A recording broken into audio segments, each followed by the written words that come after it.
Hello everyone, welcome to Abhinav physics. एक नए lecture के साथ नया chapter. This is the chapter moving charges and magnetism.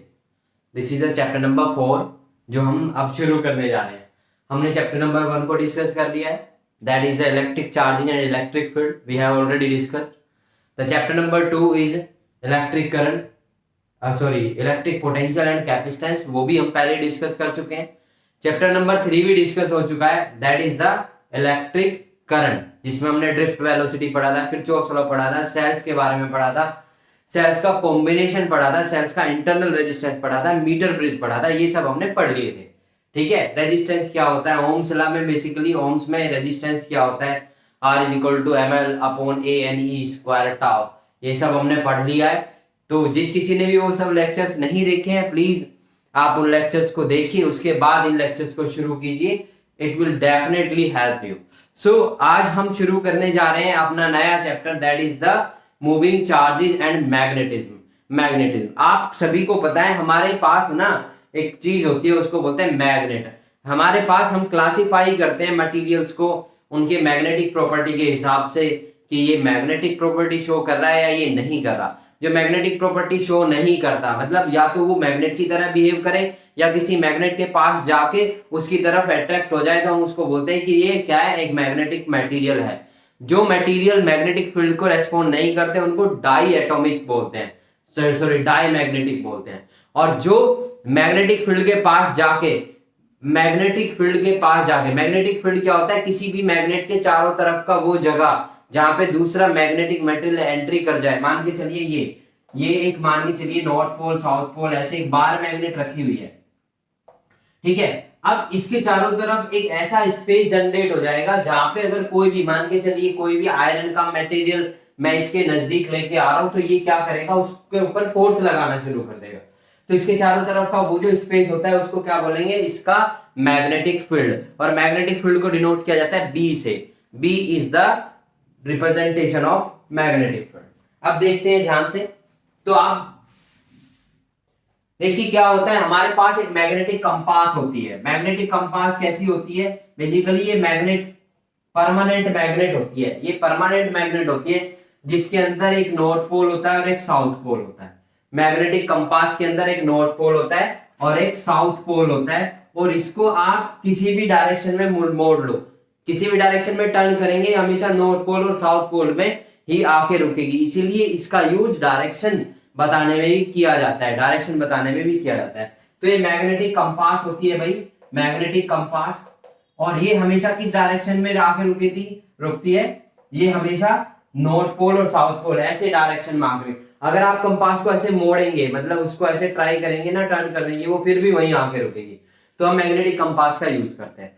अब एक साइंटिस्ट हुए ऑस्टर्ड, उन्होंने कुछ चीजें महसूस की। उन्होंने महसूस किया कि, ध्यान से सुनना, कि अब एक बात और आपको याद रखना, मान के चलिए ये नॉर्थ पोल साउथ पोल है और इसके पास अगर मैं कोई दूसरी मैग्नेट लेके आता हूं, ठीक है, नॉर्थ पोल और साउथ पोल ही मैं इसके पास दूसरी मैग्नेट लेके आता हूं, उस केस में ही ये क्या होगा, ये अपने आप को टर्न करेगी। अदरवाइज अगर हम मैकेनिकली का मतलब हाथ का यूज करके इसको टर्न करेंगे ना, ये वापस वहीं आ जाएगी। तो इसका मतलब एक मैग्नेट दूसरे मैग्नेट को प्रभावित कर सकती है, उसके अलावा नॉर्थ पोल और साउथ पोल में ही आके मैग्नेट आके रुकेगी। तो अगर मैं इसके पास नॉर्थ पोल लेके आ रहा हूं तो ये ऐसे घूमने लगेगा, ठीक है। और अगर इसके पास मैं इसके नॉर्थ पोल और मैं इसको ऐसे लेके आता हूं, यहां लेके आता हूं, ठीक है, तो ये क्या होगा, ये इसकी तरफ ऐसे घूमने लगेगी, ये इसे अट्रैक्ट करेगा, तो उसके इसमें ही ये टर्न करेगी, अदरवाइज ये। तो इसका मतलब एक मैग्नेट को दूसरी मैग्नेट प्रभावित करेगी, इसके अलावा कोई नहीं करेगा।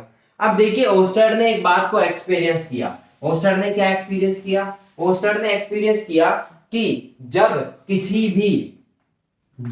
भी वायर, ये मान के चलिए सर्किट है, तो ये वायर है, वायर के पास जैसे ही मैं क्या है मैग्नेटिक कंपास को लेके आता हूं, मैग्नेटिक निडल को लेके आता हूं, तो हमने क्या महसूस किया कि ये जो मिडिल निडल है ना, ये अपने आप को क्या करती है, डिफ्लेक्ट करती है। क्या करती है, डिफ्लेक्ट करती है। और उसकी वजह से क्या होता है, ये डिफ्लेक्शन हो जाता है। डिफ्लेक्शन मतलब ये अपनी जगह से हिल जाती है, जबकि ये नहीं हिलनी चाहिए, ठीक है। तो एक मैग्नेट को कौन डिफ्लेक्ट कर सकता है, दूसरी मैग्नेट। तो इससे एक बात प्रूव होती है कि कोई भी वायर जो होता है उसके अंदर जब करंट चलता है तो उसके चारों तरफ भी क्या बनता है, एक मैग्नेटिक फील्ड बन जाता है। मतलब एक करंट कैरिंग वायर भी एक मैग्नेट की तरह काम करता है, ये या वो भी क्या बनाता है, एक मैग्नेटिक फील्ड बनाता है। क्यों? उसका एक प्रूफ क्या है कि ये जो नॉर्थ पोल साउथ पोल वाली ये जो डिफ्लेक्शन था इसमें मैग्नेटिक निडल में क्या हुआ, डिफ्लेक्शन हुआ। मैग्नेटिक निडल में डिफ्लेक्शन हुआ तो इससे एक बात प्रूव होती है, क्या बात प्रूव होती है कि जब मैं इसको इसके पास लाया तो इट गोना डिफ्लेक्टेड। ये कब डिफ्लेक्ट होगी, या तो मैं मैकेनिकली इसको घुमाऊं लेकिन उसमें क्या होगा, ये वापस अपनी जगह आ जाएगी। अगर मैं मैकेनिकली इसको नहीं टर्न कर रहा हूं तो आप इसको किसी भी डायरेक्शन में घुमाएंगे ये अपने आप ही क्या होगा, north pole south pole direction में आ जाएगी। तो एक मैग्नेट को तभी डिफ्लेक्ट किया जा सकता है जब उसके पास दूसरी मैग्नेट आए। तो जैसे ही मैं इसको करंट के पास ले गया तो इसके साथ क्या हुआ, करंट कैरिंग वायर के पास ले गया तो ये डिफ्लेक्ट हुई, और इस डिफ्लेक्शन ने शो किया कि भाई पक्का इसका मतलब किसी भी करंट कैरिंग वायर, कोई भी वायर होती है तो वो अपने चारों तरफ क्या बनाती है, एक मैग्नेटिक फील्ड जनरेट करती है, एक मैग्नेटिक फील्ड जनरेट करती है। तो मैग्नेटिक फील्ड जनरेट करती है तो वो जो अपने चारों तरफ मैग्नेटिक फील्ड जनरेट करती है उसको डिनोट किया जाता है बी से। किससे डिनोट किया जाता है, बी से। तो ऑस्टर्ड, तो इसमें हम कंक्लूजन अगर इस पूरे इसको एक्सपेरिमेंट का करें तो क्या होगा, कंक्लूजन जो होगा वो ये होगा कि एक current carrying wire always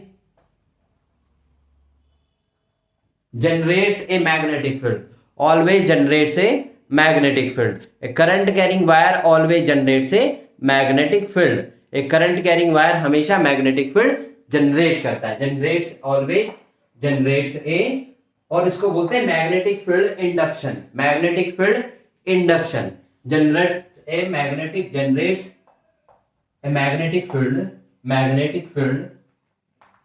field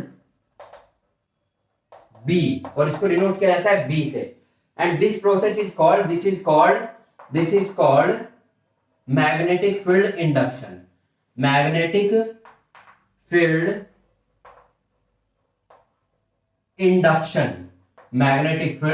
induction, इसी को मैग्नेटिक फील्ड इंडक्शन बुलाया जाता है। तो ये ऑस्टर्ड का जो एक्सपेरिमेंट था इससे ये बातें निकल के हमारे सामने आती है। अब इसके बाद चलते हैं आगे और बात करते हैं further.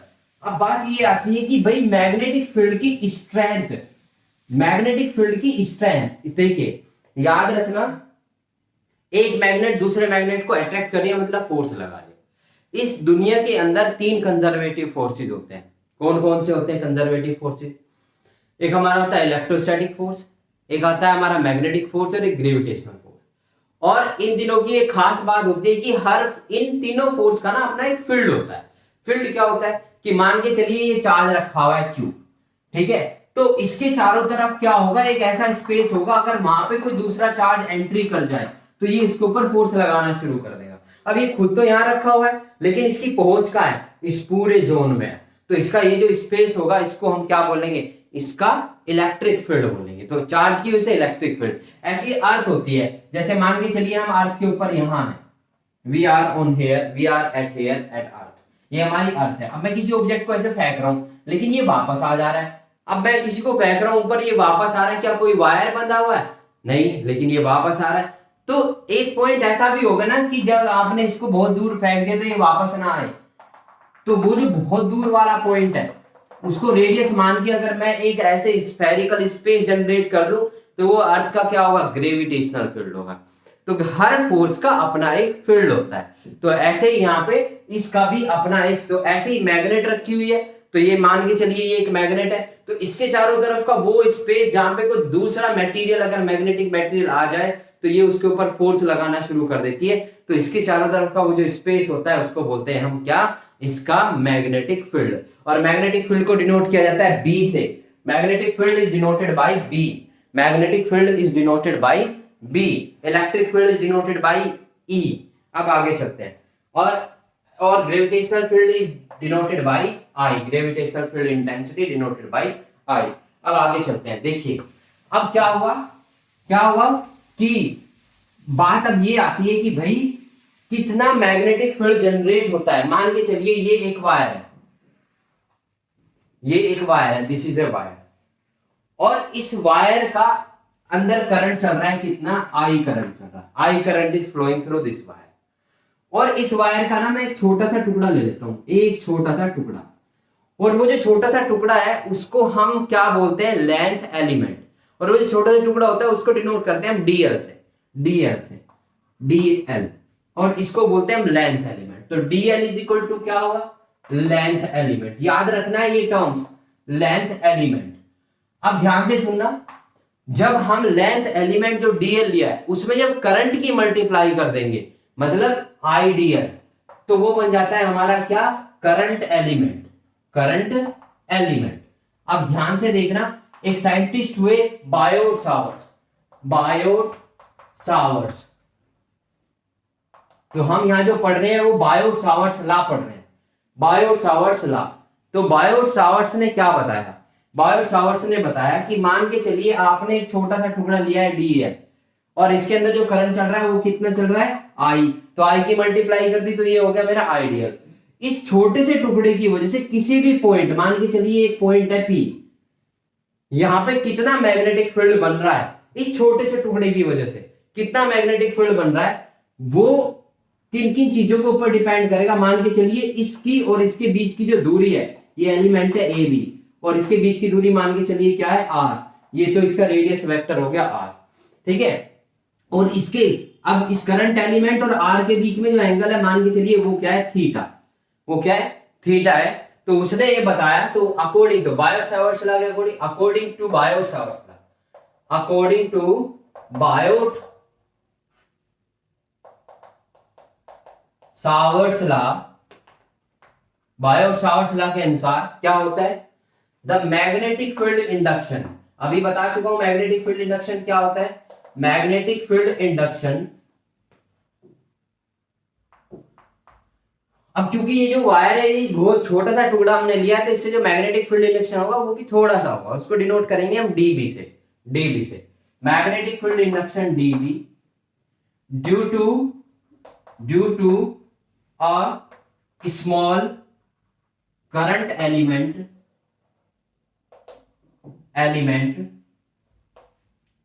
Ideal, due to a small current element IDL. और आपको, ठीक है, इसके बाद due to a small current element IDL, ठीक है, at a point P at a distance are,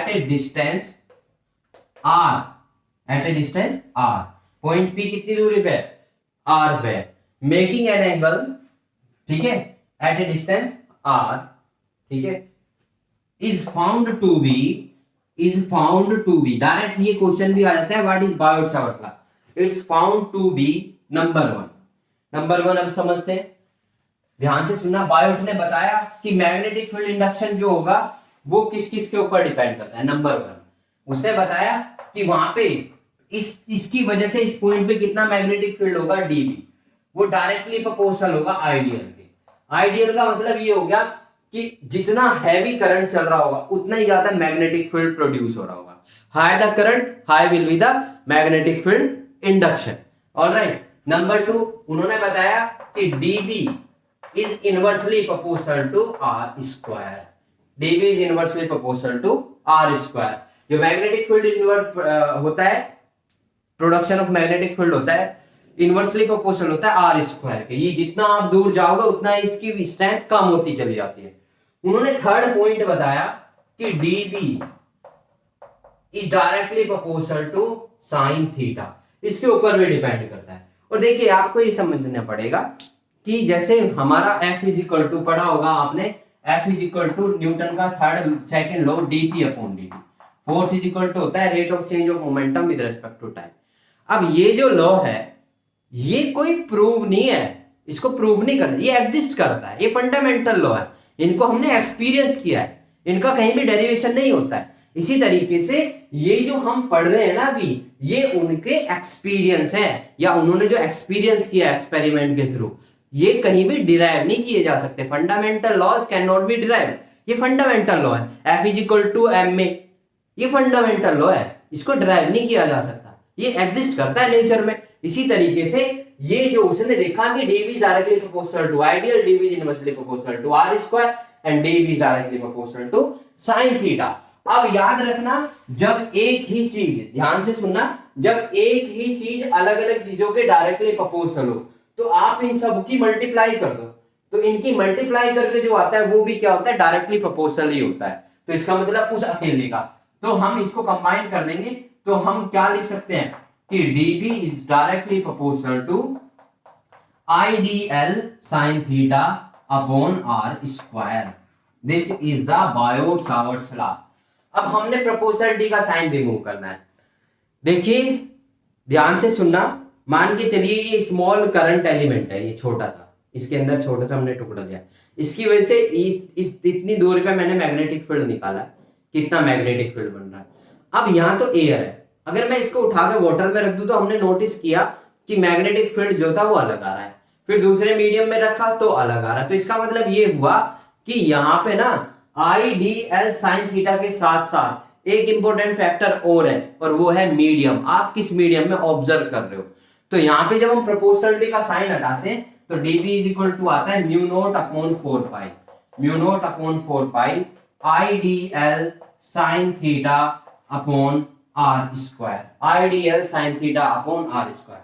और यहाँ पे जो म्यू नॉट अपॉन 4 पाई है, ये प्रोपोर्शनलिटी कांस्टेंट है, इसकी value 10 to the power -7 weber meter square, weber metre per ampere, not meter square, weber metre per ampere इसकी unit होती है। तो यहाँ पे जो होता है, हियर मेंशन कर देता हूं मैं, mu naught upon 4 pi, this is equal to 10 to the power -7 weber metre per ampere, ये इसकी यूनिट होती है, वेबर मीटर। और यहाँ पे म्यू नॉट जो होता है ना, ये होता है मीडियम की मैग्नेटिक परमिएबिलिटी। हमने पढ़ा था, परमिएबिलिटी का मतलब होता है कि मीडियम बोलता है कि मेरा भी रोल होगा कि किसी जगह पे कितना मैग्नेटिक फील्ड बनेगा।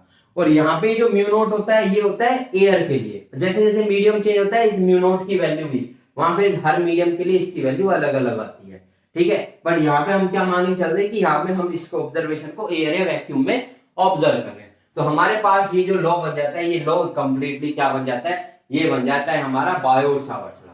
अब ध्यान से देखना, मैग्नेटिक फील्ड कैसी क्वांटिटी है, magnetic field is a vector quantity. अब यहाँ पे एक इंपॉर्टेंट पॉइंट निकल के आता है। अब क्योंकि मैग्नेटिक फील्ड क्या है, एक magnetic field is a vector quantity, तो it must have the direction as well. तो अब हमारे पास जो फॉर्मूला आता है वो आता है dB is equal to mu naught upon 4 pi IDL sin theta upon r square. अब ध्यान से देखना, अब मुझे इसकी डायरेक्शन चाहिए। अब जब मुझे इसकी डायरेक्शन चाहिए तो मुझे क्या करना होगा, मेरे पास आइडियल मतलब ये आइडियल करंट जब डीएल के साथ मल्टीप्लाई होता है तो ये करंट एलिमेंट एक डायरेक्शन बन जाता है। तो मेरे पास एक वेक्टर तो ये है और ये साइन थीटा। अभी आपको एक टॉपिक याद रखना है, A cross B, cross product of two vector, दो वेक्टर का क्रॉस प्रोडक्ट होता है magnitude of first vector, magnitude of second vector sine theta, ये क्रॉस प्रोडक्ट होता है। तो देखो यहाँ पे आइडियल एक वेक्टर आ गया मेरे पास, फिर साइन थीटा वो भी आ गया, लेकिन मेरे पास बी नहीं है, ठीक है। Point number 1। पॉइंट नंबर 2 आपको ये याद रखना है, जब भी कभी क्रॉस प्रोडक्ट होगा it will generate the rotational effect, चीजें घूमने लग जाएंगी। Cross product always generates the rotational effect, always generate the rotational effect. अब ध्यान से देखना, तो dB equal to mu naught IDL upon r square. तो यहाँ A तो होगा आइडियल, क्योंकि I क्या है, current is a tensor quantity. Tensor quantity वो होती है जो ना तो वो होती तो स्केलर क्वांटिटी है लेकिन वेक्टर की तरह बिहेव करती है। जब उसको हम जैसे यहाँ पे आइडियल, तो यहाँ पे आइडियल, तो DL बेसिकली क्या, इसकी कोई डायरेक्शन नहीं है, करंट की डायरेक्शन से DL की डायरेक्शन का पता चलता है। तो आइडियल अपने आप में कंप्लीट वेक्टर हो गया। दूसरा वेक्टर क्या है यहाँ नहीं पता, लेकिन यहाँ साइन थीटा आ गया तो ऑब्वियस सी बात है, हम समझ गए कि क्रॉस प्रोडक्ट से हमारा क्या निकल जाएगा, डायरेक्शन निकल जाएगी। आपको एक बात और याद रखनी है, ए क्रॉस बी करके जो आता है वो एक नया वेक्टर आता है, ठीक है। क्रॉस प्रोडक्ट करके हमेशा वेक्टर क्वांटिटी मिलती है, डॉट प्रोडक्ट करके हमेशा स्केलर क्वांटिटी मिलती है। जब मैं ए क्रॉस बी कर रहा हूं ना, तो आपको ये याद रखना है कि जो इनका प्रोडक्ट करके जो नया वेक्टर बनेगा ना, वो हमेशा इन दोनों के परपेंडिकुलर होता है, इन दोनों के परपेंडिकुलर होता है। ये बात आपको हमेशा याद रखनी है। You always have to remember कि cross product is equal to the is always equal, the direction of cross product is always perpendicular to both these two vectors। जैसे उदाहरण के तौर पे 11th क्लास में आपने पढ़ा होगा I cross J is equal to K। तो देखो यहाँ पे I का मतलब x डायरेक्शन, J का मतलब y डायरेक्शन। तो x और y की जब हम क्रॉस प्रोडक्ट करते हैं तो रिजल्टेंट जो आता है वो k मतलब z डायरेक्शन में आता है, इसीलिए I cross J is equal to K।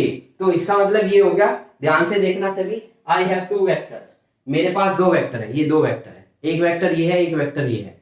अगर मैं इनका क्रॉस प्रोडक्ट करूंगा तो ध्यान से सुनना, क्रॉस प्रोडक्ट करूंगा तो जो रिजल्टेंट आएगा वो आपकी तरफ आएगा, या तो ऐसे आएगा या ऐसे आएगा, क्योंकि आप ऐसे ऑब्जर्व कर रहे हो। ठीक है, तो इसकी डायरेक्शन कैसे दी जाती है वो भी अभी समझेंगे, पहले हम इसको देखते हैं। तो यहाँ पे हम करते क्या है बच्चों, सिंपल सी कहानी करते हैं, ऊपर भी नीचे भी r से मल्टीप्लाई कर देते हैं, ऊपर भी r से मल्टीप्लाई कर देते हैं और नीचे भी r से, कोई फर्क नहीं पड़ेगा। और dB इक्वल टू हो जाएगा मेरा mu naught upon 4 pi I DL into r into sine theta upon r cube. अब वेक्टर फॉर्म आ जाएगा, in vector form, in vector form, vector की फॉर्म में dB इक्वल टू क्या आ जाएगा मेरा mu naught upon 4 pi ideal cross r upon r cube. ये वेक्टर फॉर्म में आ गया। और ध्यान रखना dB की जो डायरेक्शन होगी वो आइडियल और r दोनों की क्या होगी, परपेंडिकुलर होगी, आइडियल और r दोनों के परपेंडिकुलर होगी। अब समझते हैं वो कैसे होगी, देखना ध्यान से। जब आपको एक आप क्या करो, ideal cross r, ideal cross r, तो इसका हम क्या डायरेक्शन कैसे निकालते हैं, हम अपना राइट हैंड रूल का यूज करते हैं। राइट हैंड रूल का यूज कैसे करते हैं, जब आपको डायरेक्शन निकालनी हो तो आप जिसका भी क्रॉस प्रोडक्ट कर रहे हैं, पहले वाले वेक्टर की डायरेक्शन में अपनी फिंगर रखिए, दूसरे की तरफ घुमा दो तो थंब गिव द डायरेक्शन। अब करते हैं, यहाँ पे देखो, यहाँ पे करंट ऐसे जा रहा है, आर ऐसे है, तो इस पॉइंट पे मैग्नेटिक फील्ड कैसा होगा, करंट की डायरेक्शन पहला vector, r is second vector. तो आपको कुछ नहीं करना, क्या करना है, आइडियल क्रॉस आर, आइडियल ऐसे है फर्स्ट वेक्टर, आर की तरफ घुमा दिया second vector, thumb give the direction. अब इस अपने जो थंब है ना, इसको उठा के यहाँ ले जाओ, तो यहाँ पे जो मैग्नेटिक फील्ड है वो अंदर की तरफ है। मैग्नेटिक फील्ड कैसा है, इनवर्ड है। जब आप ऑब्जर्व कर रहे हो मैग्नेटिक फील्ड इनवर्ड है। अब मैं बताता हूँ क्यों है, देखिए क्या होता है, ध्यान से सुनना। सो यहाँ पे जो मैग्नेटिक, मैं यहाँ पे मेंशन कर देता हूँ here dB is perpendicular to both IDL and vector r, इसके परपेंडिकुलर होता है, एंड वेक्टर r इसके परपेंडिकुलर होता है। अब ध्यान से देखेंगे भी सभी, इसको साफ कर रहा हूं।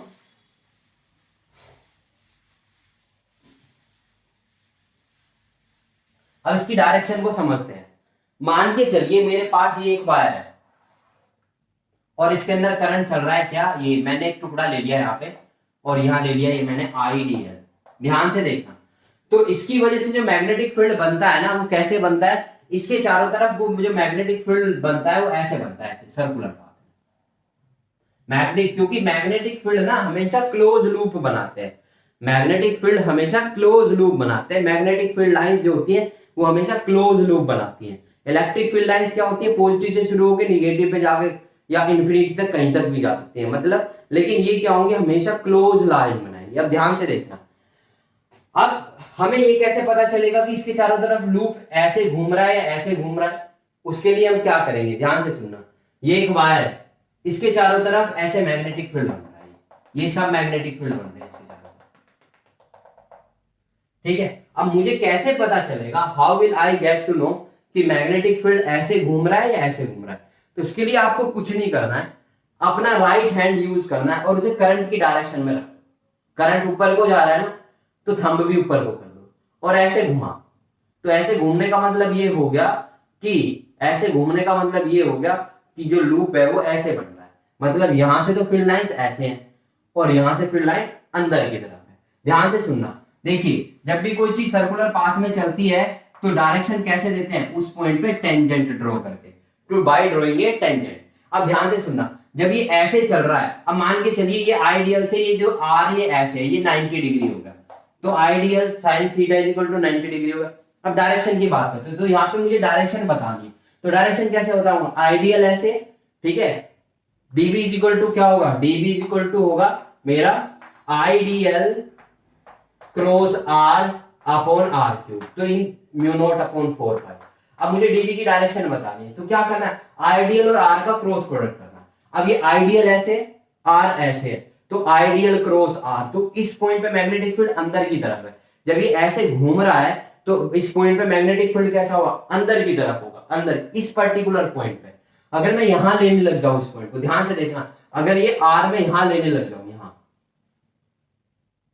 ओके, जब मैं इस आर को यहां लेने लग जाऊंगा, जब मैं यहां ले रहा था इस पॉइंट पी को, तो मैग्नेटिक फील्ड कैसा आ रहा था, अंदर की तरफ। ये पॉइंट पी डैश ले रहा हूं मैं यहां, तो कैसा आएगा, अब आप कैसे घुमाओगे भाई, आइडियल तो ऐसे है, अब आर इस तरफ हो गए तो फिंगर्स को उल्टा तो घुमाओगे नहीं, अपने हाथ को घुमा दो, आइडियल क्रॉस आर अपवर्ड, तो आपके लिए ये बाहर की तरफ, magnetic field lines are outward for you. So this is the way to determine the direction of magnetic field due to a wire की वजह से। अब जैसे मान के चलिए ये करंट, ये एक वायर है, इसकी वजह से करंट ऐसे चल रहा है, तो फील्ड लाइंस कैसे घूम रही होंगी, आपको कैसे पता करना है, बस अपना थंब जो है करंट की डायरेक्शन में, तो फील्ड लाइंस ऐसे घूम रही होंगी। मतलब यहाँ पे तो फील्ड लाइंस अगर देख रहे हो एंटी क्लॉकवाइज घूम रही है, और यहाँ पे कैसे घूम रही होंगी, क्लॉक। और पता कैसे चला, थंब की डायरेक्शन में, करंट की डायरेक्शन में थंब को किया और यूं घुमा दिया, curling of the finger. I wish कि आपको समझ आया हो। This is the way to determine the direction. Otherwise वो मैं बता चुका, dB is equal to mu naught upon 4 pi ideal cross r. अब देखिए एक एक्सप्रेशन करते हैं, एक डेरिवेशन करते हैं,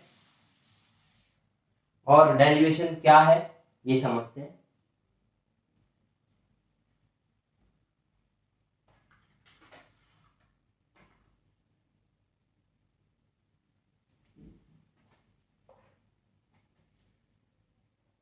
मान के चलिए ये एक वायर है,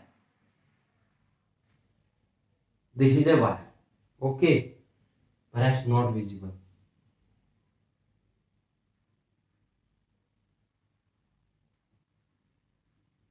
this is a wire of finite length, एक निश्चित लंबाई का एक वायर है, ये यहां रखा हुआ है।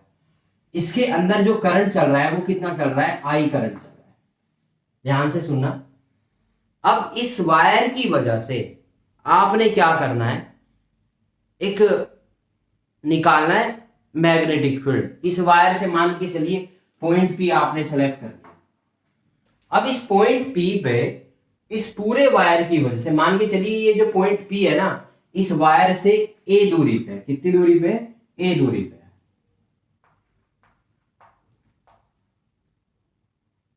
ठीक है। अब आपको क्या निकालना है, मैग्नेटिक फील्ड कितना बन रहा है इस वायर की वजह से, ए पॉइंट पे, पॉइंट पी पे ए दूरी पे कितना मैग्नेटिक फील्ड बन रहा है। अब इसको निकालने के लिए हम क्या करेंगे, मान के चलिए यहां पे मैं पॉइंट ले लेता हूं ओ, और ये पॉइंट ए ले लेता हूं, और ये पॉइंट ले लेता हूं मैं पी। ध्यान से देखना सभी लोग, पॉइंट ए, पॉइंट बी, और देखिए मान के चलिए ये जो पॉइंट ओ है इससे कुछ दूरी पे, मान के चलिए एल दूरी पे, यहां से एल दूरी पे मैं क्या करता हूं, एक छोटा सा करंट एलिमेंट ले लेता हूं, ठीक है। करंट एलिमेंट मैं बता चुका हूं, एल दूरी पे कितना करंट एलिमेंट लिया है, मान के चलिए आपने लिया आईडियल, ठीक है। मतलब ये एल दूरी पे हल्का सा आप आगे आए हो, तो क्या होगा, एल में हल्का सा बदलाव किया, थोड़ा सा आगे बढ़े हो, तो वो जो करंट एलिमेंट कहलाएगा वो आइडियल कहलाएगा। कितनी दूरी पे, एल दूरी पे। ये बहुत इंपॉर्टेंट है ये पॉइंट।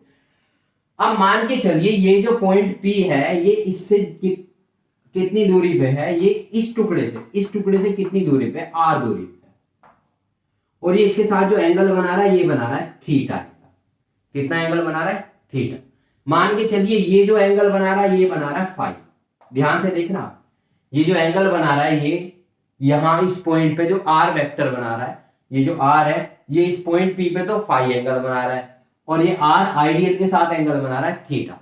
अब ध्यान से देखना, अब मुझे क्या करना है, ये जो वायर है इस पूरे वायर की वजह से मैग्नेटिक फील्ड निकालना है।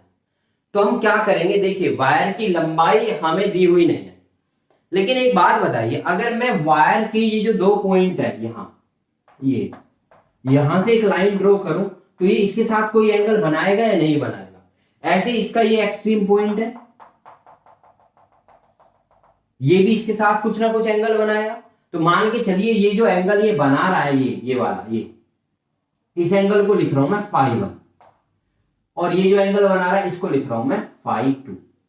ओके, और आपको एक बात और याद रखनी है, ये जो φ1 एंगल होगा ये पॉजिटिव लिया जाएगा, क्योंकि जब आप देखो यहां से सेंटर से आप ऐसे चल रहे हो तो ये एंगल ऐसे बढ़ रहा है। ध्यान से देखो, अगर आप इस पॉइंट बी को यहां ले आओ, आप सेंटर, सॉरी मैं गलत कह रहा हूं, सेंटर नहीं, पॉइंट ओ से एक बार आप ऊपर को जा रहे हो, पॉइंट ओ से एक बार आप नीचे को आ रहे हो। जब आप नीचे को आ रहे हो तो आप देख रहे हो ये एंगल ऐसे बढ़ता जाएगा। तो ये जो डायरेक्शन है ये कैसी डायरेक्शन है, एंटी क्लॉकवाइज डायरेक्शन। तो जो एंगल एंटी क्लॉकवाइज डायरेक्शन में मेजर किया जाए वो हमेशा पॉजिटिव लिया जाता है। अब ऐसे ही मैं इससे ऊपर को जा रहा हूं तो ये एंगल ऐसे बढ़ता जा रहा है, तो ये डायरेक्शन कैसी होगी, ये क्लॉकवाइज डायरेक्शन। और क्लॉकवाइज डायरेक्शन जो होती है वो हमेशा कैसे ली जाती है, हमेशा निगेटिव ली जाती है। अब आपको याद रखना है। तो अब ये heading is magnetic field, magnetic field बहुत इंपॉर्टेंट है, field induction due to a finite wire. वैसे करंट कैरिंग वायर आता है पर मैंने वायर ही लिख दिया है, ठीक है। एक निश्चित लंबाई का मेरे पास क्या है, एक वायर है, उसकी वजह से मैग्नेटिक फील्ड कितना होगा। तो अभी हमने जो है ये सारी प्रक्रिया आपको समझा दी है। तो ये जो करंट एलिमेंट है ये, इसको मैं पॉइंट, ये पॉइंट पी हो गया, ये ओ हो गया, ओ पी, ये पॉइंट मैं ले लेता हूं क्यू, ये पॉइंट ले लेता हूं क्यू। अब ध्यान से देखना, बायो-सैवर्ट लॉ लगाना। बायो-सैवर्ट लॉ क्या कहता है, due to this current element we know Biot Savart law. Biot Savart law क्या कहता है, एक छोटे से करंट एलिमेंट की वजह से किसी भी जगह पे जो मैग्नेटिक फील्ड होगा वो होगा dB equal to mu naught upon 4 pi IDL sine theta upon r square. अब ध्यान से देखना, इंटीग्रेशन का यूज करके हम डायरेक्ट, आपके दिमाग में आ रहा होगा सर dB आ गया, दोनों साइड का इंटीग्रेशन कर दो, dB का इंटीग्रेशन b आ जाएगा और dl का इंटीग्रेशन इसकी टोटल लंबाई आ जाएगी, और इंटीग्रेट करके हम आराम से क्या कर लेंगे, इससे इसका रिजल्ट आ जाएगा कितना मैग्नेटिक फील्ड बनना होगा। लेकिन वहां एक समस्या है, देखिए जब हम इंटीग्रेशन करते हैं ना तो हम क्या करते हैं, सिर्फ एक चीज के रेस्पेक्ट में इंटीग्रेट करते हैं, बाकी सबको फिक्स रखते हैं। यहां पे देखना, अगर मैं ये आइडियल यहां ले रहा हूं तो ये थीटा अलग है, आर अलग है, ये थीटा अलग है, आर। अगर मैं इस पॉइंट को उठा के यहां ले आऊंगा तो ये थीटा चेंज हो जाएगा और ये आर भी चेंज हो जाएगा। ओके, तो फिर मैं इसको इंटीग्रेट ऐसे नहीं कर सकता कि डीएल के रेस्पेक्ट में इंटीग्रेट कर दूं, no, I can not do its integration with respect to this, मैं इसके रेस्पेक्ट में इंटीग्रेट नहीं कर सकता। तो फिर मैं कैसे करूंगा, मुझे कैसे भी करके डीएल साइन थीटा और आर इन सबको चेंज करके एक पर्टिकुलर वेरिएबल में लाना होगा। अब वो कैसे होगा, ध्यान से सुनना, ध्यान से सुनना। देखो ये आर है, ये एंगल फाई है, तो इन सबको चेंज करके, आर हो, डीएल हो, साइन थीटा हो, सबको चेंज करके फाई की टर्म्स में लेके आना, पॉइंट नंबर 1। पॉइंट नंबर 2, जब हम फाई की टर्म्स में ले आएंगे ना तो फिर हम इंटीग्रेट करेंगे। तो अब हमें इंटीग्रेशन के लिए जो लिमिट चाहिए ना कि भाई यहां से यहां तक हमें इंटीग्रेट करनी है, वो लिमिट हम कहां से कहां तक लगाएंगे, φ1 से φ2 तक लगा देंगे, φ1 से φ2 तक इंटीग्रेट लगा देंगे। φ1 पॉजिटिव है और φ2 कैसा है, निगेटिव है। φ1 is positive and φ2 is negative, ठीक है। तो हम इसको इंटीग्रेट कर देंगे φ1 से φ2 तक और हमारा आंसर आ जाएगा, ठीक है। तो आप देखना ध्यान से,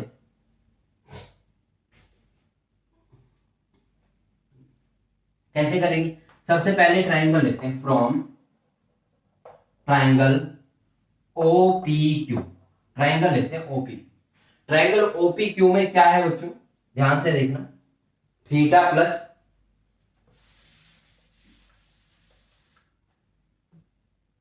ट्रायंगल OPQ में क्या है, theta plus five is equal to 90 degree होगा? बिल्कुल होगा। क्यों? क्योंकि ये एक ट्राइंगल है, ये एंगल 90 डिग्री है, तो ये दोनों बचे हुए कितने होंगे? ये 90 डिग्री होंगे। तो मतलब theta plus five is equal to 90 degree, या theta is equal to 90 minus five. Theta is equal to 90 minus five. दोनों तरफ मैं साइन ले लेता हूं क्योंकि ये साइन है, तो sine theta is equal to क्या होगा? Sine 90 minus five. यहां भी साइन ले लिया, यहां भी साइन ले लिया, और sine 90 minus five equal to होगा कोस फाइव। ये ट्रिग्नोमेट्री का रूल है, ठीक है। तो साइन किस में चेंज हो जाएगा? कोस फाइव में।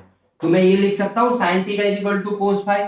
तो साइन का तो खेल हो गया खत्म, ठीक है। तो आपको ये याद रखना है sine theta is equal to cos five. अब दूसरा पॉइंट लेते हैं। दूसरा पॉइंट लेते हैं क्या? अब मुझे किसको चेंज करना है? आर को चेंज करना है। अब ध्यान से देखना, आर क्या है यहाँ पे? आर है यहाँ पे हाइपोटेनियस, और ए क्या है? ए तो फिक्स होता है, क्योंकि हमें ये तो पता ही होना चाहिए ना कि कितनी दूरी पे निकाल रहे हैं मैग्नेटिक फील्ड। और ए देखा जाए तो इस फाई एंगल के लिए ए जो है ये बेस है, और आर क्या है? हाइपोटेनियस। तो cos phi is equal to क्या होगा? Cos phi is equal to होगा भैया मेरा ए अपॉन आर। तो आर इज इक्वल टू क्या होगा?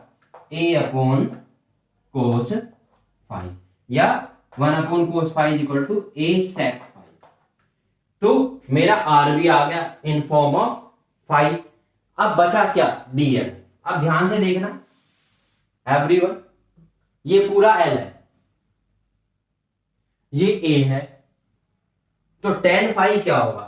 Tan phi is equal to होगा परपेंडिकुलर, परपेंडिकुलर यहाँ पे एल होगा, क्योंकि ये फाई यहां टिका हुआ है तो ये बेस होगा, तो एल अपॉन ए। तो एल इज इक्वल टू क्या होगा? ए टेन फाई। अब ध्यान से देखना, मुझे तो एल चाहिए नहीं, मुझे क्या चाहिए? डीएल चाहिए। तो मैं क्या करूंगा? दोनों साइड का डिफरेंशिएशन कर दूंगा। तो डिफरेंशिएटिंग बोथ साइड्स। जब मैं दोनों साइड का डिफरेंशिएशन कर दूंगा with respect to phi, with respect to phi, phi के रेस्पेक्ट में दोनों साइड का मैं डिफरेंशिएशन करूंगा, तो ये मेरा हो जाएगा d phi, dl upon d phi, dl upon d phi equals to a tan phi का डिफरेंशिएशन होता है सेक स्क्वायर फाई, तो dl upon d phi equal to sec square phi. But मुझे तो डीएल चाहिए ना, तो मैं डी फाई को इधर ले आऊंगा, तो मेरे पास डीएल इज इक्वल टू क्या हो जाएगा? डीएल इज इक्वल टू हो जाएगा a sec square phi D phi. तो देखो डीएल भी चेंज हो गया, आर भी चेंज हो गया, और थीटा भी चेंज हो गया। बस अब काम खत्म। अब मैं इसमें इस इक्वेशन में इन सबको रख दूंगा, ये जो इतने भी मेरे पास आए हैं। चलो जी रखो। तो d B is equal to हो गया मेरे पास mu naught upon 4 pi I. What is dl? Dl is equal to a sec square phi D phi, तो a sec square phi D phi. What is sine theta? That is equal to cos phi. What is R? R is equal to बताइए क्या था? R is equal to था मेरा a sec square phi. Are is equal to मेरा क्या था?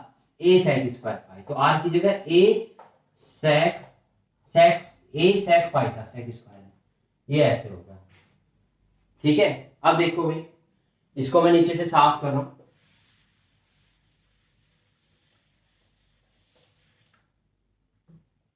तो dB is equal to कितना हो गया? डीबी इज इक्वल टू हो गया मेरा, dB is equal to mu naught upon 4 pi a I a sec square phi into cos phi into d phi upon a square sec square phi. Sec square phi से sec square phi cut गया, ए से ही cut गया, तो d B is equal to मेरा आ गया mu naught upon 4 pi I upon a cos phi D phi, ठीक है। अब हम इसका इंटीग्रेशन करना है, कहां से? क्योंकि मेरे पास डी फाई आ गया, तो मुझे इंटीग्रेशन फाई के टर्म्स में करना है। तो कैसे करूंगा मैं इसका इंटीग्रेशन? देखो मैं पॉइंट बी से ओ की तरफ जाऊंगा और उस तरफ से ए से ओ की तरफ आऊंगा। तो ध्यान से देखना, जब मैं बी से ओ की तरफ जाऊंगा तो ये एंगल ऐसे, माफी चाहता हूं, ठीक है, मैंने थोड़ा सा गलत लिया था, आपको ये याद रखना है। ये रेफरेंस पॉइंट है, तो यहां से हम बी से ए की तरफ, क्योंकि करंट ऐसे जा रहा है, ठीक है।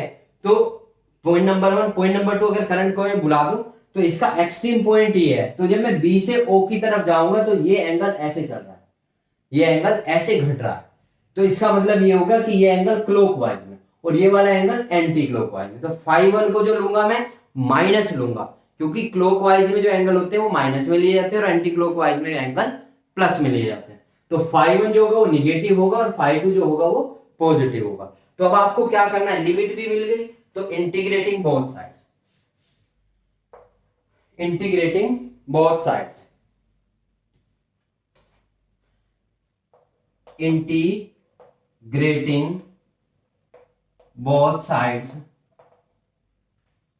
from minus phi 1 to phi 2, minus phi 1 to phi 2, phi 1 से phi 2 की तरफ हम इसको इंटीग्रेट करेंगे, ठीक है।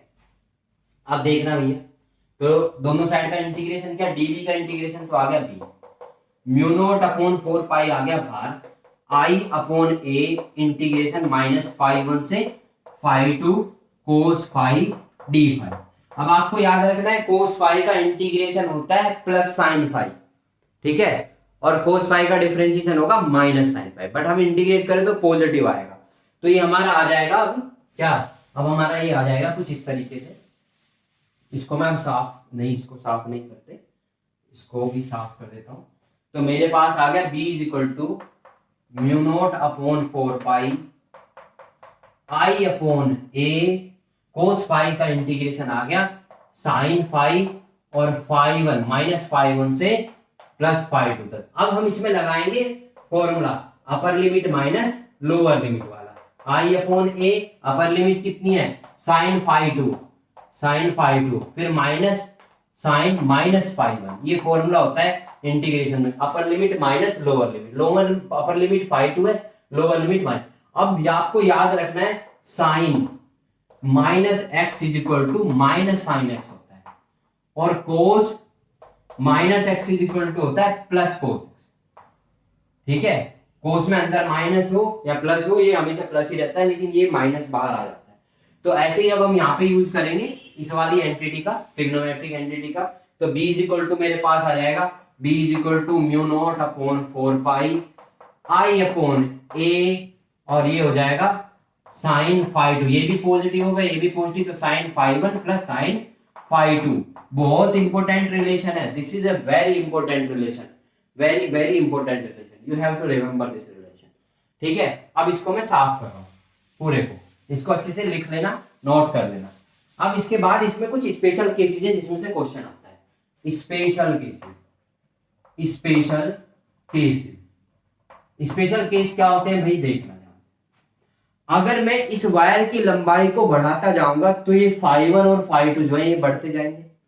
अगर मैं वायर की लंबाई बहुत बड़ी ले लेता हूं, मतलब इनफाइनाइट लेंथ वायर ले लेता हूं, तो क्या होगा फाई 1 और फाई 2 दोनों 90 डिग्री, क्योंकि 90 डिग्री से ज्यादा नहीं बढ़ सकते। देखिए आप समझिए, आप इस एंगल को बढ़ा रहे हैं तो ये लाइन स्ट्रेट होती जा रही है, स्ट्रेट होती जा रही है। अब ऐसा तो होगा नहीं ना, स्ट्रेट होगा ऐसे तिरछी हो जाएगी, ग्रेटर देन 90 डिग्री तो हो नहीं सकता।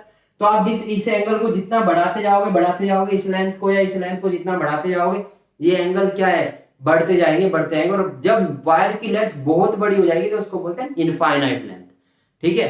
तो इसमें क्या है, case number 1 for infinite length, infinite length wire, अगर वायर की लेंथ इनफाइनाइट होगी तो phi 1 is equal to phi 2 is equal to 90 degree हो जाएगा, फाई 1 फाई 2 कितना हो जाएगा 90 डिग्री हो जाएगा। देन अब लगाओ इसमें वही formula, b is equal to mu naught upon 4 pi I upon a sine 90 plus sine 90, 1 plus 1 2 हो जाएगा साइन 90 की वैल्यू, तो b इज इक्वल टू हो जाएगा mu naught upon 4 pi 2i upon a, and this is called the magnetic field induction due to an infinite length wire। बहुत important है ये सबसे ज्यादा आएगा।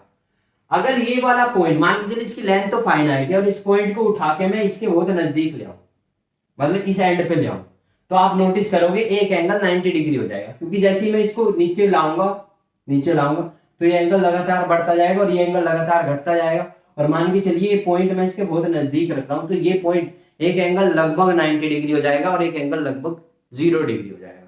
तो अब इसका सेकंड केस क्या है? इसका सेकंड केस है भैया, देखना ध्यान से, what is it second case? Case number 2 is, case number 2 is what? Case number 2 है हमारा when point P lies at one end, at one end, किसी भी एक एंड पे लाई करेगा तो क्या होगा? एक एंगल तो हो जाएगा 90 डिग्री और दूसरा एंगल हो जाएगा 0 degree. Then B is equal to मेरे पास आ जाएगा mu naught upon 4 pi I upon A sine 90 plus sine 0 की वैल्यू 0, इसकी value 1, mu naught upon 4 pi I upon A, and this is the net magnetic field due at any end. तो आप जब इसको यहां ले आएंगे तो ये कुछ सिनेरियो ऐसे हो जाएगा। एक केस और है, थर्ड केस, ध्यान से देखना, एक केस हो रहा है थर्ड केस, और केस कुछ ऐसा है कि मान के चलिए suppose that point number third is that point P lies at mid, point P wire के मिड में लाई कर रहा है। जब पॉइंट P वायर के मिड में लाई करेगा, φ1 और φ2 दोनों इक्वल होंगे, तो φ1 इज इक्वल टू φ2 दोनों इक्वल होंगे। Then B is equal to क्या होगा? Mu naught upon 4 pi I upon A two sine phi, क्योंकि φ1 φ2 दोनों बराबर है तो मान के चलिए वो फाई है, तो ये कितना हो गया? Mu naught upon 4 pi two I upon A। बात खत्म होगी, ठीक है। एक क्वेश्चन है, आपको घर से करने के लिए दे रहा हूं और आपको बताना है, ठीक है। फिर कल वाली क्लास में उसको डिस्कस करूंगा। एक क्वेश्चन है, question is find the magnetic strength, magnetic field strength at the centre as shown in figure. जैसा कि फिगर में दिखाया गया है, फिगर कुछ इस तरीके से है कि ये एक लूप है और इसके अंदर ऐसे करंट चल रहा है, ओके। इसकी जो लेंथ है वो 2 मीटर है, ये भी 2 मीटर है, और लूप के अंदर करंट भी 2 एम्पियर ही चल रहा है, और आपको इसके सेंटर O पे मैग्नेटिक फील्ड बताना है कितना होगा, ठीक है। एक बात और मैं बता दूं, देखो ध्यान से सुनना, अगर मैं ये वाला वायर लेता हूं तो इसकी वजह से मैग्नेटिक फील्ड कैसा होगा? आप यहां फिंगर रखो, ऐसे घुमा दो तो मतलब इस पॉइंट पे अंदर की तरफ, क्योंकि ऐसे घूम रहा है तो मैग्नेटिक फील्ड अंदर की तरफ है। अगर मैं इस वाले वायर की तरफ से लूं तो मैग्नेटिक फील्ड ऐसे होगी, तो अपना ये जो थंब है ऐसे घुमा दो और ऐसे घुमा दोगे तो इसका मतलब इस वाले वायर की वजह से मैग्नेटिक फील्ड अंदर की तरफ है। अगर मैं इसकी बात करूं तो आप अपना थंब ऐसे रखेंगे और ऐसे घुमा देंगे ऐसे, तो यहाँ पे भी इस वायर की वजह से भी क्या है? मैग्नेटिक फील्ड अंदर की तरफ है। अगर मैं इसकी बात करूं इस वायर की, तो यहाँ रखा, ऐसे घुमा दिया तो इस वायर की वजह से भी अंदर की तरफ है। अगर मान के चलिए इन एनी केस इसमें भी अगर करंट ऐसे चल रहा होता है और इसमें भी करंट ऐसे चल रहा होता है, तो ये वाला इसको कैंसिल कर देता और ये वाला इसको कैंसिल कर देता, तो मैग्नेटिक फील्ड 0 होता। तो यहाँ पे मैग्नेटिक फील्ड 0 नहीं होगा, पॉइंट नंबर 1। पॉइंट नंबर 2 आपको थोड़ा सा हिंट दे रहा हूं, देखिए क्योंकि ये एक स्क्वायर है तो ऑब्वियस सी बात है ये एंगल भी 45 डिग्री होगा और ये एंगल भी 45 डिग्री होगा। φ1 φ2 की वैल्यू आ गई, ये A 1 मीटर होगा। अब आपके ऊपर है। सो this is the end of the lecture. मैं उम्मीद करता हूं आपको अच्छे से समझ आया होगा concept magnetic field induction, Biot Savart's law. Biot Savart's law का दूसरा एप्लीकेशन है due to a loop, circular loop की वजह से मैग्नेटिक, वो हम नेक्स्ट क्लास में पढ़ेंगे। This is the end of the lecture and thank you everyone. Stay connected. Please subscribe the channel. Press the bell icon as well as press the like button.